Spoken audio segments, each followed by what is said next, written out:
Did you do everything? Did you try everything you could? I doubt it. Let's get into it. When people are striving toward their goals, whether personal or professional, the road can be tough. And it's common to hear phrases like keep going, don't give up, or I've done everything I can. Yet a deeper exploration of these sentiments can reveal a lot about commitment, perseverance, and the genuine effort required to achieve success. Welcome back to the Marcus Allgood Show. I appreciate everybody watching and listening. And we're going to talk about, have you done everything it takes to succeed at your goal or to survive? Like anything like that. Like, have you done everything? Have you exhausted all the options? There are no more options at all. And getting into it, a doubt, you probably just got stuck, or you just didn't want to go any further, things like that. So there's always something else you could do. But let's assess the true effort. Honest self assessment, one of the first steps in encouraging individuals to honestly assess their efforts. Ask them, have I truly done everything possible to achieve my goal? This requires a deep, often uncomfortable level of honesty about one's own dedication and the actions taken. I know I do this pretty often to myself, and you really have to go deep.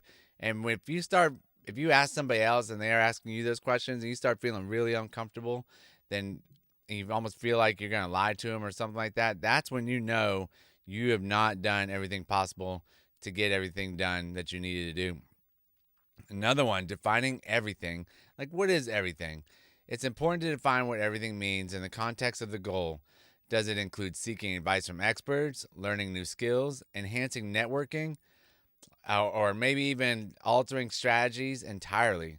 Sometimes doing everything means stepping outside comfort zones and trying approaches that might initially seem daunting.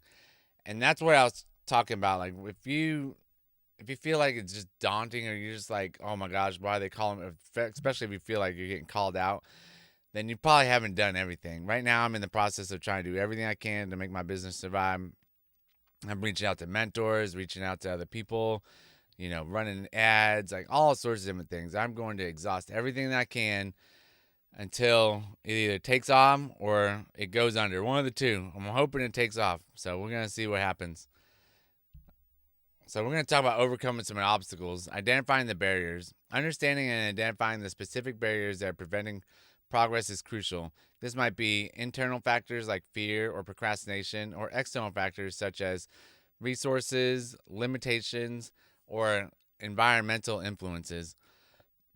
Some of the specific barriers that you're going to have is going to be fear and procrastination. A lot of people say, what if I become successful?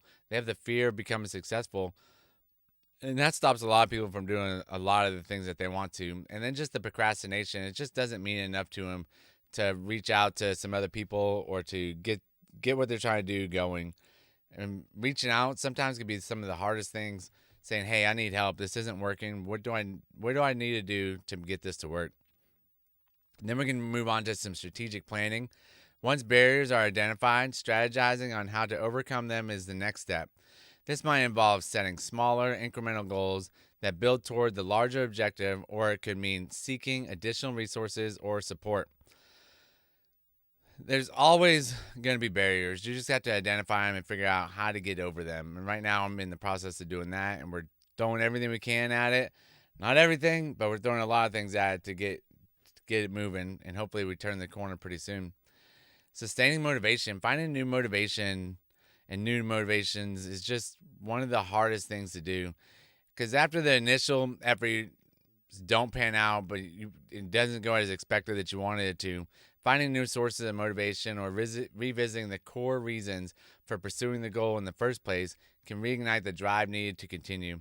I would always write down the very beginning of starting something, like why you decided to do that. And the things I usually do is for my kids, for a better future for my kids, for a better future for myself, my wife, and my family. And every time you start losing that motivation, you need to go back to that piece of paper or to that note that you have on your phone and read it over to yourself a bunch of times to make sure you can spark that fire and get back up and going.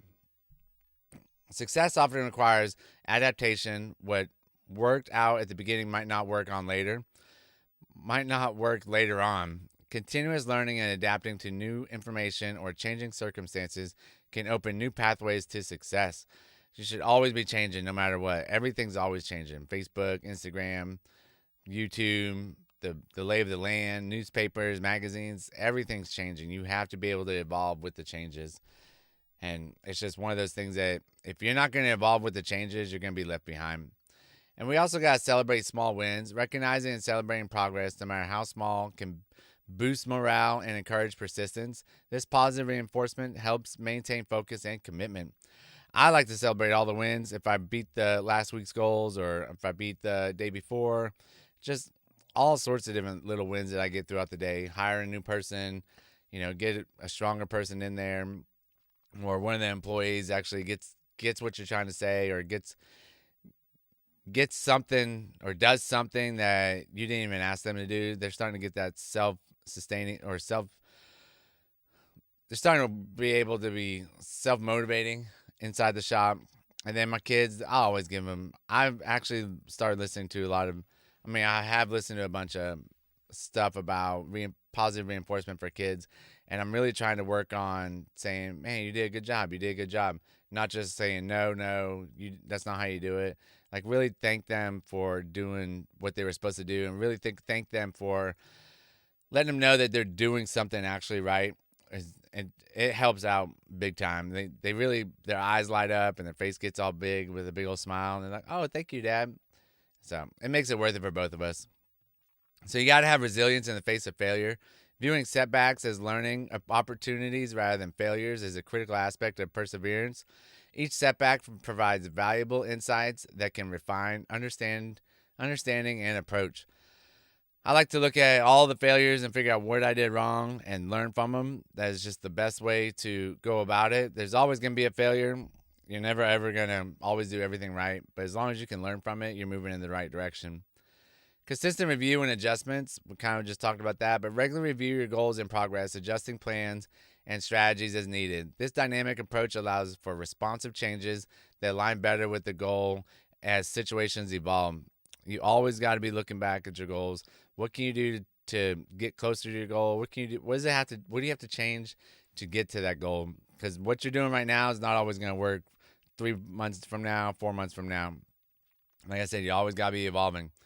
And then seeking feedback and support. I always seek feedback from mentors, peers, or other professionals who can provide constructive feedback and support is invaluable to me. Like, as long as they can give me something, like one nugget is going to be good enough for just having that conversation.